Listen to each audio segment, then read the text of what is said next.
ایک ظالم بادشاہ، ایک مظلوم قوم، اور ایک ایسا نبی جس نے سمندر کو بھی چیر دیا۔ آج ہم آپ کو سنائیں گے حضرت موسیٰ کی وہ حیرت انگیز کہانی جس میں اللہ کی قدرت کے بڑے بڑے معجزات چھپے ہیں۔ بچپن کا معجزہ۔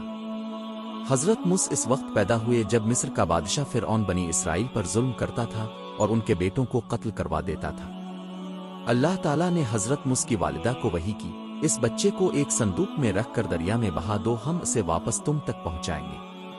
صندوق دریا میں بہتا ہوا فرعون کے محل تک پہنچ گیا۔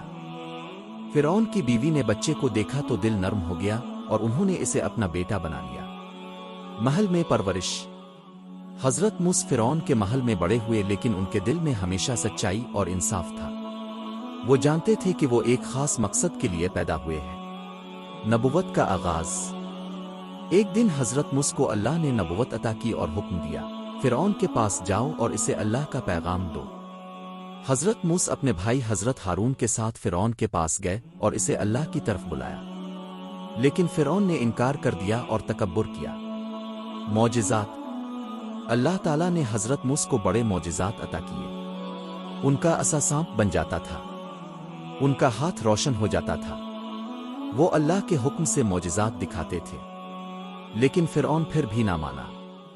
سمندر کا معجزہ۔ سب سے بڑا واقعہ۔ حضرت موسیٰ بنی اسرائیل کو لے کر مصر سے نکلے۔ فرعون اپنی فوج کے ساتھ ان کے پیچھے آیا۔ جب بنی اسرائیل سمندر کے سامنے پہنچے تو لوگ ڈر گئے۔ حضرت موسیٰ نے اللہ کے حکم سے اپنی لاٹھی سمندر پر ماری اور معجزہ ہو گیا۔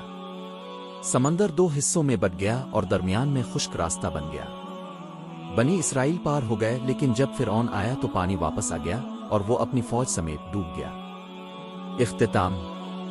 یہ ہے حضرت موسیٰ کی وہ عظیم کہانی جس میں ہمیں یہ سبق ملتا ہے کہ اللہ پر یقین کبھی نہ چھوڑو، ظلم کا انجام ہمیشہ برا ہوتا ہے۔